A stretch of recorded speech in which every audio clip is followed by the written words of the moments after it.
Assalamualaikum warahmatullahi wabarakatuh. Selamat datang di kisah inspirasi kehidupan. Kali ini akan disajikan kisah inspiratif yang faktanya pun sudah terjadi dan semoga menjadi penguat hati Anda.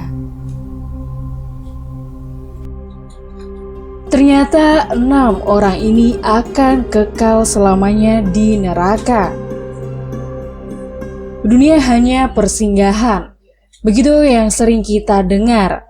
Ada yang singgah dalam jangka waktu yang lama, namun ada pula manusia yang hanya punya waktu singkat singgah di dunia. Sayangnya, kita tidak pernah tahu berapa lama waktu yang kita punya.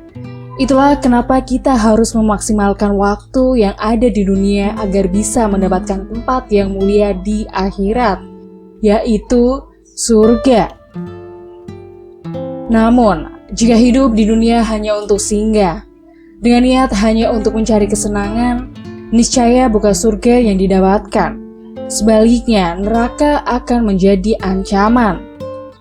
Neraka adalah seburuk-buruk tempat kembali. Sehina-hina seseorang di dunia, maka jauh lebih hina apabila mendapatkan ganjaran neraka di akhirat, apalagi jika kekal di sana. Maka sesungguhnya neraka jahanamlah baginya. Dia kekal di dalamnya. Itulah kehinaan yang besar. Quran Surat At-Taubah ayat 63. Harta, tahta, dan segala yang dipunya dalam kehidupan fana ini tidak ada artinya jika di kehidupan selanjutnya malah kekal di neraka. Kekal, ya, kekal atau keadaan yang tiada berkesudahan, tiada akhirnya. Sanggupkah kita? Tiada sedetik pun waktu kecuali siksaan bertubi-tubi. Siapa kiranya yang menjadi penghuni kekal neraka? Adakah kita salah satunya? Apa mungkin perilaku kita saat ini secara tidak sengaja akan menuntun kita sebagai penghuni tetap di neraka selama-lamanya?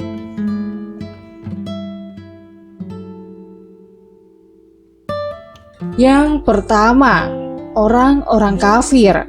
Golongan pertama yang sudah pasti masuk di dalam neraka adalah orang-orang kafir. Mereka dengan terang-terangan menentang Allah.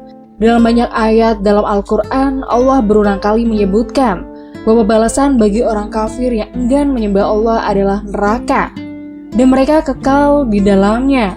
Salah satunya sebagaimana yang terkandung dalam ayat berikut. Adapun orang-orang yang kafir dan mendustakan ayat-ayat Kami, mereka itu penghuni neraka. Mereka kekal di dalamnya. Quran Surat Al-Baqarah ayat 39. Yang kedua, orang-orang yang menyesatkan manusia dari agama Allah. Tidak akan pernah mencicipi surga orang-orang yang mengajak manusia pada kesesatan.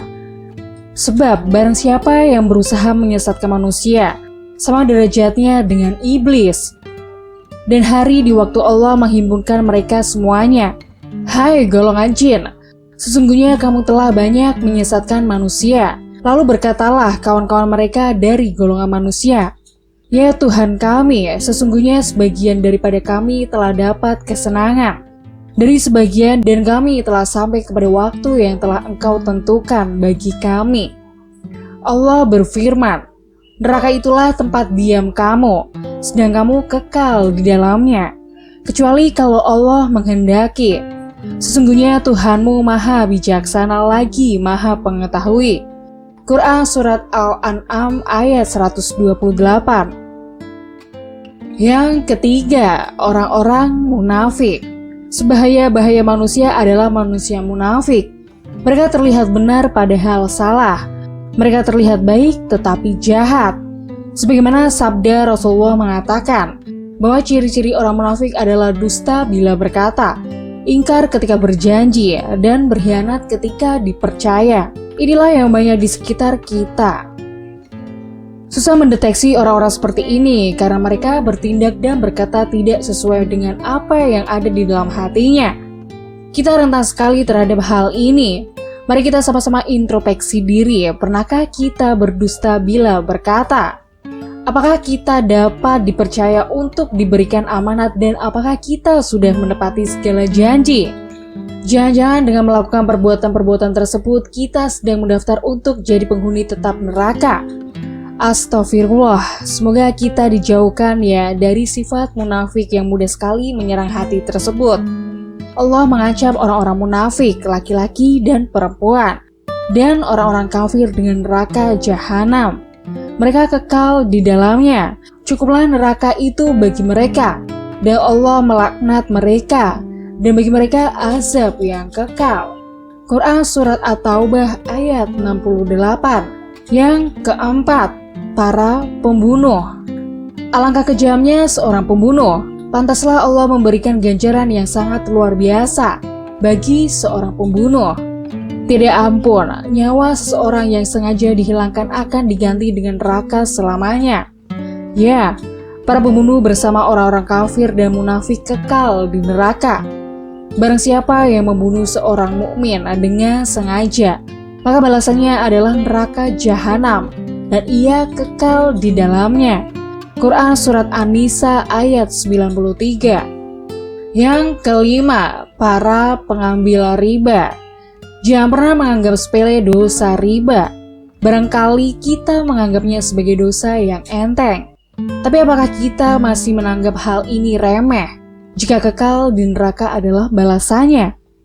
Orang yang mengulangi atau mengambil riba, maka orang itu adalah penghuni-penghuni neraka. Mereka kekal di dalamnya. Quran Surat Al-Baqarah ayat 275. Yang keenam, orang-orang musyrik. Syirik adalah dosa yang tidak terampuni. Tiada yang suka disekutukan apalagi Allah. Tiada yang patut disembah selain Allah.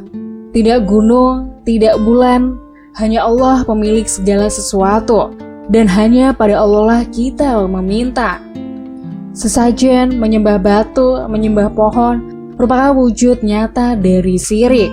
Percaya pada mitos-mitos bertuahnya sebuah benda juga tergolong pada syirik. Semoga kita selalu sadar bahwa jimat, batu-batuan tidak punya kekuatan gaib apapun.